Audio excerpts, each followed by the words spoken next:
Bonjour les sportifs connectés, c'est Jérôme du blog montrecardiogps.fr.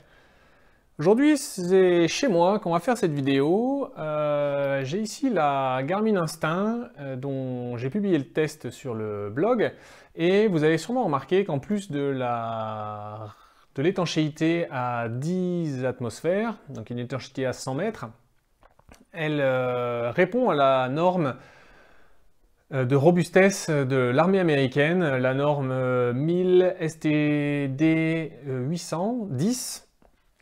Et en fait, sur le papier, cette norme fait que la Garmin Instinct est plus résistante, plus robuste que la Fenix 5 ou que n'importe quel autre Fenix. Alors, si vous ne connaissez pas, et c'est sûrement le cas, hein, moi je ne connaissais pas avant d'avoir testé des montres comme ça, la norme 1000 STD 810, c'est en fait une norme de l'armée américaine pour garantir la robustesse de tous les équipements de ses soldats. Et donc Garmin a choisi pour l'Instinct, qui est typé outdoor, aventure, etc., de tester la montre dans les conditions des matériels de l'armée américaine. Alors c'est bien beau, mais voilà, le test est fait, il est sur le blog, vous pouvez le consulter, j'ai mis l'URL dans la description. Aujourd'hui, on va s'amuser un petit peu. C'est-à-dire que concrètement, c'est quoi cette norme? Il y a d'abord une résistance aux hautes températures, aux basses températures, au choc thermique, à l'accumulation de glace. Il y a des tests de choc. Il y a des tests de résistance aux poussières, au sable, à l'humidité, à la moisissure. Enfin, vous voyez, tous les environnements plus ou moins extrêmes qu'on peut rencontrer dès lors qu'on travaille en pleine nature pendant plusieurs jours et dans à peu près n'importe quelle partie du monde, quoi. Alors aujourd'hui, je vais faire le test jusqu'au bout. Et donc, on va s'amuser et on va reproduire quelques-uns de ces tests. Alors, j'ai absolument pas lu le détail de la norme, hein. On va juste faire des tests pour vous montrer. Mon but, c'est ça, c'est vous montrer un peu ce que c'est qu'un peu cette résistance, voir si c'est du pipeau ou pas du pipeau. Franchement, j'ai encore un peu aucune garantie que tout va fonctionner comme prévu. Mais voilà, comme ça, vous aurez un petit aperçu concret de ce que ça peut donner vraiment cette résistance et la robustesse supposée de la Garmin Instinct. Alors je vous propose de commencer dans ma cuisine par le test température froide dans mon congélateur. Donc pour ça, j'ai préparé un écran de données sur le profil randonnée. Voilà, où on va avoir, ici sur le deuxième écran, la mesure de la température. Donc, je lance l'enregistrement, c'est parti, et je place la montre au congèle.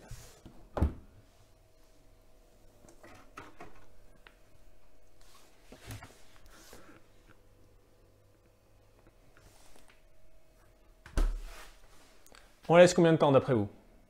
Bon, on viendra l'ouvrir dans une demi-heure. Bon, je ne sais pas trop combien il fait dans mon congèle, mais ce qui est plutôt bon signe, c'est que l'Instinct a encore reçu des notifications. Donc, je switch de caméra et on procède à l'ouverture. Mais voilà donc devant le congélateur, ça fait un petit peu plus d'une demi-heure que l'Instinct est au fond et elle est descendue. Allez. Alors, bon.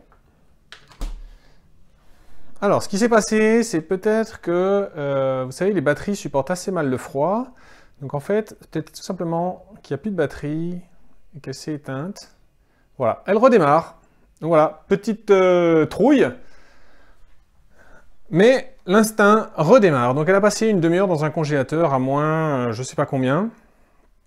Elle fonctionne toujours. Voilà. Donc là, on a bien les widgets. Alors par contre, du coup, on n'aura pas l'enregistrement de la température, puisque ça s'est arrêté. Mais si on y retourne, bon, au moins 4 degrés. Forcément, ma main l'a réchauffé un petit peu. Je vous propose qu'on passe directement au test de choc thermique. Donc, elle est à -4. J'ai fait chauffer l'eau avant. On va redémarrer la bouilloire jusqu'à ce que ça bout. Donc là, 13 degrés, 15. Voilà, je pense que ça va rapidement monter. On va laisser l'eau bouillir.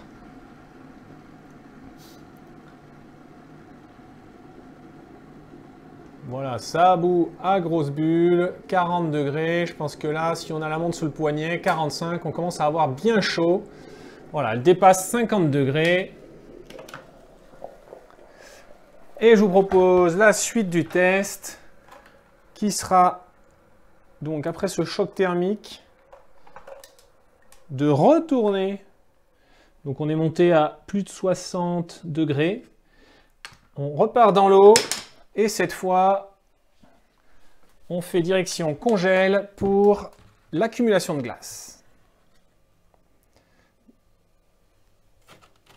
Voilà, de nouveau, j'ai aucune idée de combien de temps il faudra pour que ce bol d'eau se transforme en glace. Donc, je reviendrai voir ça régulièrement. On ferme la porte.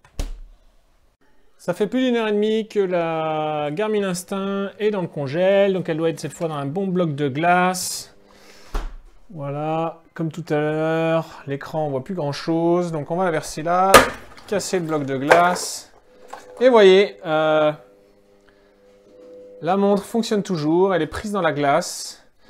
Le capteur cardio marche encore. Donc on va casser ça. J'arrive même pas à enlever le bloc de glace qui est pris sur l'écran. Donc on va y verser un petit peu d'eau.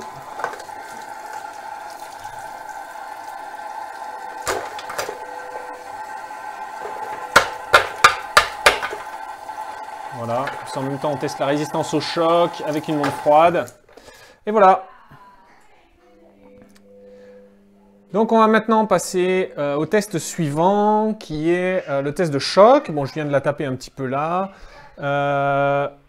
Ici, j'habite au premier étage. Donc en fait, je pourrais envisager de la jeter là-bas. Mais bon, premier étage, c'est pas si impressionnant que ça. Donc en fait, ce qu'on va faire, on va aller chez les voisins là-haut, au 4e étage. Voilà, donc je suis venu squatter chez des voisins. On est en fait au 3e étage. J'ai sonné chez des voisins que je connaissais pas. Donc là, cette fois, je suis chez des amis. Je squatte juste 5 minutes et on va jeter la montre par la fenêtre. Je vous filme tout ça jusqu'en bas. Donc, j'ouvre la fenêtre.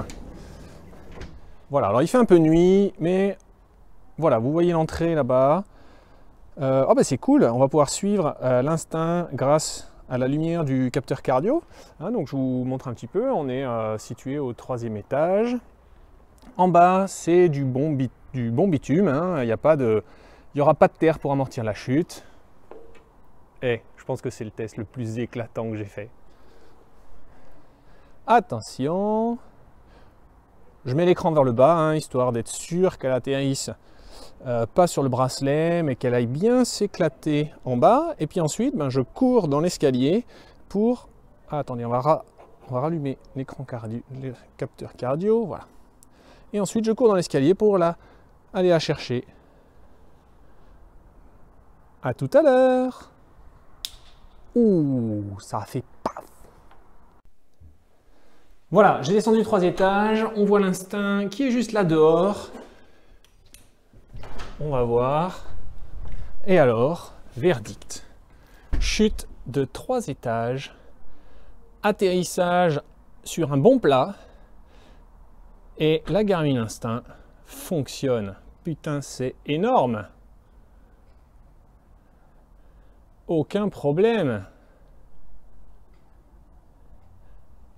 Bon, je l'ai vraiment maltraité cet instinct. Si je récapitule, elle a fait un passage au congélateur, ensuite un choc thermique avec un passage dans la bouilloire, retour au congélateur pour une prise dans un bloc de glace, et là, elle vient de tomber du 3e étage. Et bien, Si on se met à la lumière et qu'on regarde de près, on voit que la montre est tombée bien à plat sur du bitume. Hein. La lunette ici est quand même bien marquée, vous voyez un peu, c'est comme si un chien l'avait pris dans ses dents. Il y a quand même de sacrées marques. Voilà, retour dans un lieu avec un peu plus de lumière, mais surtout une Garmin Instinct qui fonctionne toujours. Test de robustesse, passé avec succès. Alors, il y a quelques petits trucs que j'ai pas forcément testés, hein. La résistance à la moisissure, la résistance à la poussière. Bon, elle est étanche à 100 mètres, donc là, je fais bien confiance à l'étanchéité pour garantir le fait qu'elle ne ramassera pas de poussière. Sinon, vous voyez, elle fonctionne toujours, elle reçoit encore les notifications, le capteur cardio fonctionne. C'est assez incroyable. Franchement, le test du 3e étage, la chute du 3e étage, rien n'est cassé. Alors ok, il y a quelques marques sur la lunette, mais bon, c'est pas un problème, la montre fonctionne. De toute façon, la lunette, hein, c'est jamais que du polymère renforcé avec des fibres de verre. Donc c'est du composite. Forcément, je m'attendais à ce qu'il y ait des rayures. Ça, c'est quelque chose qui fait pas partie du test, bien sûr. Hein. Les matériels de l'armée américaine, c'est pas grave s'il est rayé. Donc voilà, je savais que ça serait peut-être le point faible de la montre, les rayures. L'écran n'est pas un écran en saphir, donc ça veut dire que potentiellement on peut le rayer aussi. Cela dit, vous voyez, comme il est assez renfoncé, donc là, voilà, sur la chute, c'est la lunette, le boîtier qui a vraiment morflé, mais l'écran est intact. Et justement, le saphir est plus résistant aux rayures, mais il est plus fragile. Donc en fait, il peut se casser, il ne résiste pas au choc. Donc je pense que c'est ce qui explique que Garmin n'ait pas choisi de mettre une vitre en saphir sur cet écran. Alors si vous avez aimé cette vidéo, eh bien mettez-y un j'aime. Je pense que c'était une vidéo vraiment originale de la chaîne. Abonnez-vous à la chaîne si vous voulez voir les autres. Vous pouvez aller lire le test sur le blog, le test de toutes les fonctionnalités. Je vous mets le lien dans la description. Et puis du coup, en fait, ça vient vraiment bien confirmer ma conclusion qui était que la Garmin Instinct, pour tous les gens qui cherchent, alors certes, elle a plein de fonctionnalités qui l'orientent vers la randonnée, la montagne, l'outdoor, etc. Mais dans ma conclusion, j'avais dit que ça serait une montre parfaite pour tous les gens qui cherchent une montre pour les Spartan Race, les Mud Race, etc. Et bien voilà, le test d'aujourd'hui, il confirme bien ça. Vous pouvez l'emmener dans à peu près tous les environnements, l'hiver en ski de randonnée, l'été sur des trails, des Spartan Race, etc. Vous ne casserez pas votre montre. Elle prendra peut-être des rayures, mais vous ne casserez pas votre montre. Et donc ça en fait la plus robuste de toutes les Garmin, plus robuste que les Fenix 5 ou n'importe quel Fenix. Assez extraordinaire. Bon, je suis content d'avoir fait ce test. Je suis hyper heureux que Garmin m'ait autorisé à le faire, parce que je vous rappelle, hein, ça c'est une montre qui m'a été prêtée par Garmin. Je vais leur envoyer un petit mail pour leur dire que elle ne sera pas dans l'état initial quand je leur rendrai. Et puis bientôt, je la remettrai dans sa boîte et je leur renverrai.